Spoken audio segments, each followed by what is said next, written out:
ఇచ్చేస్తారండి.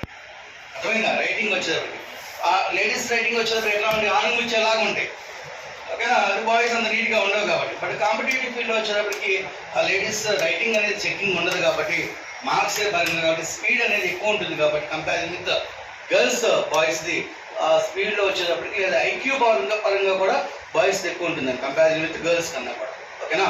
So decision power making కానీ speed కానీ accuracy everything అని క్యాలిక్యులేషన్ అవుతాయి కాబట్టి competitive field comparison with girls boys అనేది రిజల్ట్ ఎక్కువ ఉంటుందండి, ఓకేనా? రైట్.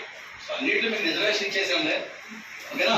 33% రిజర్వేషన్ కదా. ఓకే, గర్ల్స్ ఎంతమంది ఉన్నారు?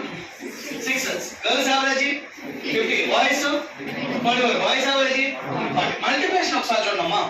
Multiplication 6 into 5 30. రిజల్ట్ ఏముంది? 0. అంటే total value 300. So 24 into 4. 24 into 4 అనుకున్నాం కదా మనం. 4 బై డివిజన్ బై 4 అంటే ఏం చెప్పాను మీకు? హాఫ్ ఆఫ్ చెప్పాను. డివిజన్ బై 4 అంటే హాఫ్ ఆఫ్. ఇంటూ 4 అనుకుంటే డబల్ అండి, డబల్. ఇక్కడ ఏం చేస్తున్నాం? డివిజన్ బై 4 అంటే any value, any number division by 4 nothing but half of value తీసుకోమని చెప్తున్నాం. Any number multiplied by with 4 nothing but double అండి.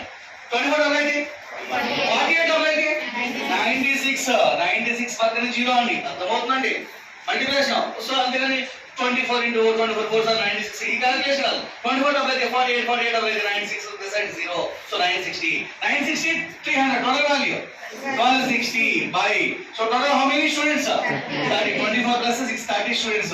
30 0 cancel. So in this value 12 లో 4 times cancel అవుతుంది, 6 లో 2 times cancel అవుతుంది. So answer is 42 is the average marks of the class. ఓకేనా? తరగతిలో మొత్తం విద్యార్థుల సరాసరి మార్కులు ఏంటంటే 42 అవుతుందండి. రైట్?